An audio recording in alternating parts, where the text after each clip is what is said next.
Sauvegarder et reboiser les agroforêts, c'est la meilleure solution pour préserver non seulement la biodiversité, mais aussi le bien-être des populations locales.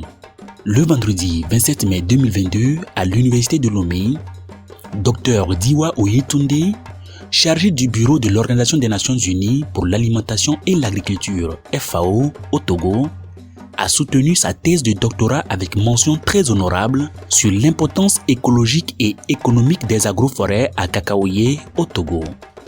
Ce travail de recherche a pour but de concilier les connaissances scientifiques et celles endogènes pour mieux restaurer les agroforêts. Quand je suis allé dans un village et j'ai vu que les paysans, en allant au champ le matin, ont un bidon d'eau pour aller arroser le cacaoyer, j'ai compris que le changement climatique était une réalité. Nous sommes dans la zone où on produit le café et le cacao. Et le Togo veut avoir des forêts. Ça veut dire que dans la même zone, il faut qu'on puisse concilier et la production du café, du cacao, des fruits et aussi notre ambition d'avoir les forêts. Notre travail a consisté à faire quoi? À montrer que oui, la façon dont nos paysans produisent le cacao maintenant et avec un peu d'appui, on peut concilier les deux à travers l'agroforesterie. Nous avons pu trouver qu'il y a jusqu'à 195 espèces d'arbres différentes qui vivent ensemble avec le cacaoyer. L'ambition du Togo d'avoir 30% des forêts, c'est possible en conciliant l'agroforesterie. Les agroforêts protègent l'environnement.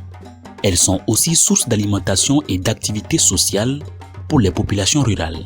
Aujourd'hui, on parle beaucoup de séquestration de carbone, lutte contre l'érosion de la couche d'ozone.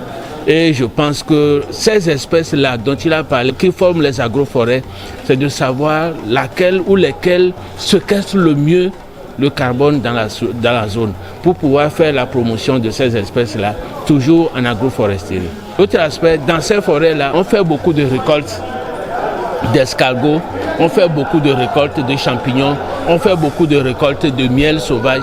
Ce qui veut dire que ces façons d'exploiter ces forêts-là doivent être mises également dans le sac pour permettre plus d'épanouissement pour ces forêts-là et pour nos populations. Aujourd'hui, le phénomène de la déforestation est un handicap pour la pérennisation des activités agricoles dans les zones forestières. Cette étude vient à point nommé pour promouvoir la restauration des agroforêts au Togo et renforcer la résilience des populations locales.